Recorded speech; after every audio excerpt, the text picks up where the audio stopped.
E doutora Rita, quais seriam, dando continuidade, quais são então as outras doenças mais comuns? Então, existe uma outra questão que também da prática da infectologia é lidar com as epidemias, né?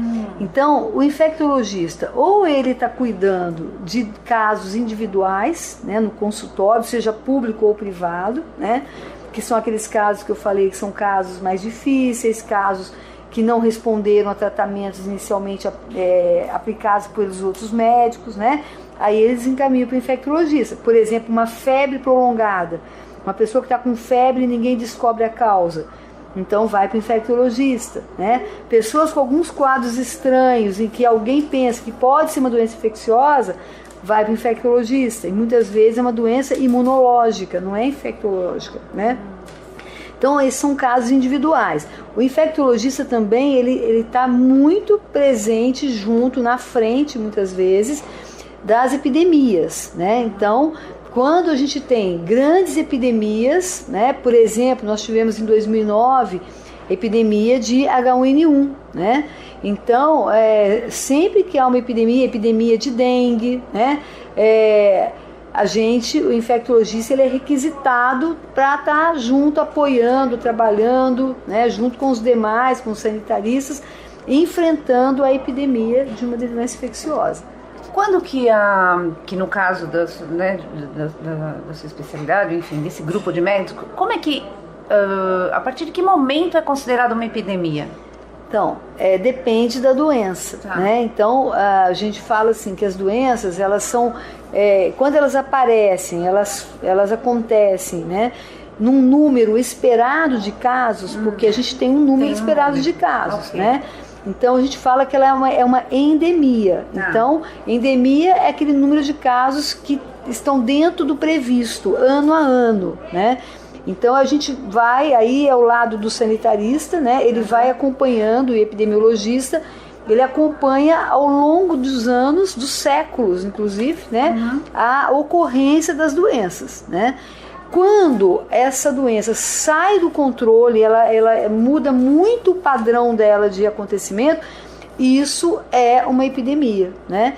Então, quando aumenta muito o número de casos. Mas, algumas doenças, quando acontece mais de 2 casos, já pode ser uma epidemia, entendeu? Então, depende da doença. A gente primeiro fala que é um agravo, né, inusitado, é uma ocorrência inesperada daquele agravo, né, que a gente chama de agravo, né? Doença é um agravo, tá? Então a epidemia depende muito então de como que ela aparece, aonde ela aparece. Por exemplo, se nós tivermos numa escola, uma sala de aula, 2 ou 3 ou 4 casos de meningite, por exemplo, não necessariamente isso é uma epidemia, porque uma criança, às vezes eles pegaram de uma mesma fonte, né? Eles são casos secundários, por exemplo, tá? E no entanto, se a gente tiver num bairro de uma cidade um caso de meningite, num outro bairro um outro caso de meningite que não tem nada a ver com aquele primeiro, um terceiro caso que não tem nada a ver com os outros 2, isso, a chance de ser uma epidemia é maior do que aqueles 4 casos numa única sala de aula ou numa família, entendeu? Então, por isso que a epidemia, ela depende muito do lugar onde está acontecendo, da distribuição de casos numa população, né? O tempo que separa um caso do outro, se houve relação entre eles, né?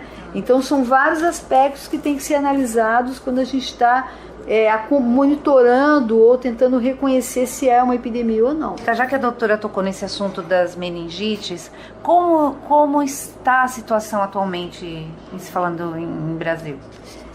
A gente pode dizer, né, que com as vacinas, porque o Brasil ele tem um programa de vacinação muito bom, né? Então nós temos hoje vacina contra meningite, né, meningococo C, né? Nós temos vacina contra pneumococo, né? E temos contra hemófilos já há alguns anos. Então essas vacinas e esses nomes que eu falei são bactérias que causam meningite, são as principais causas de meningite. Então nós evoluímos bastante. A gente hoje percebe que houve uma redução, né, nas meningites em relação a como era antes, quando não havia vacina. Entretanto, existem ainda, infelizmente, não temos vacina para todas as bactérias, né, que causam potencialmente meningite. Tá. Tanto os meningococos quanto os pneumococos. Então a gente tem casos de meningite ainda, e também porque nem todas as pessoas respondem bem às vacinas, né? Existem outras situações que causam também um risco aumentado, por exemplo, o alcoolismo, né? O uso de drogas, também outras, né? Então, pessoas transplantadas, pessoas imunossuprimidas, né? Que a imunidade está baixa, desnutrição. Então, tem uma série de outros fatores que aumentam o risco para doenças infecciosas, né? Porque a defesa do corpo é muito importante. Então, se as pessoas não fazem defesa, mesmo que elas tenham recebido vacina, às vezes elas não respondem à vacina, né?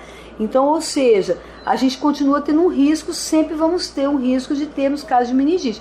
Mas eu acredito que hoje a gente está numa situação melhor, né? Embora que de vez em quando acontecem aí surtos, né? E pequenas epidemias de meningite.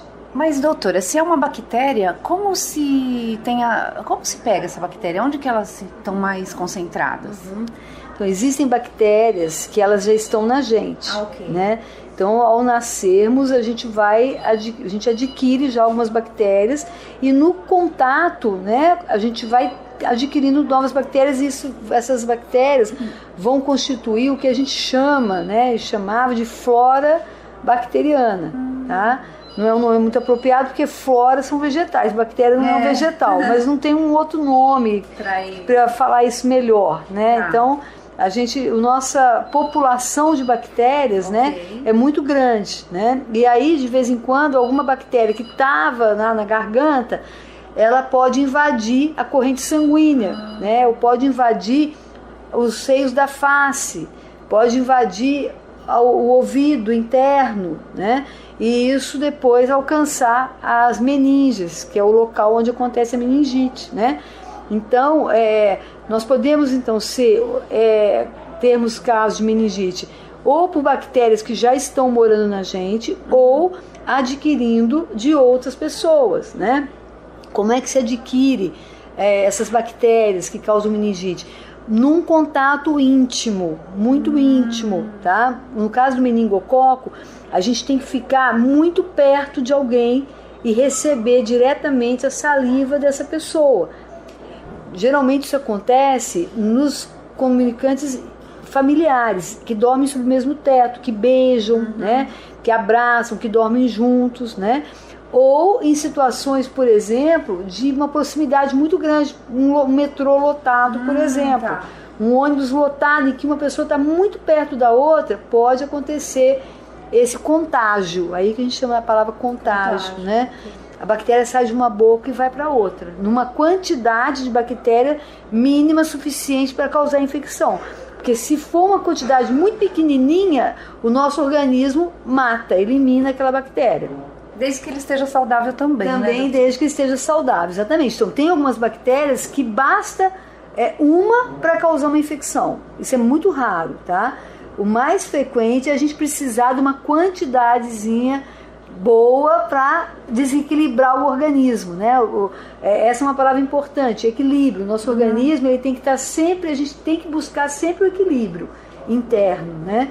Isso significa que a gente está com as nossas forças internas preservadas para nos defender contra os agressores, né? Contra esses agentes que invadem o nosso organismo. Ok. E sobre a dengue, doutora, qual a situação que nós temos hoje?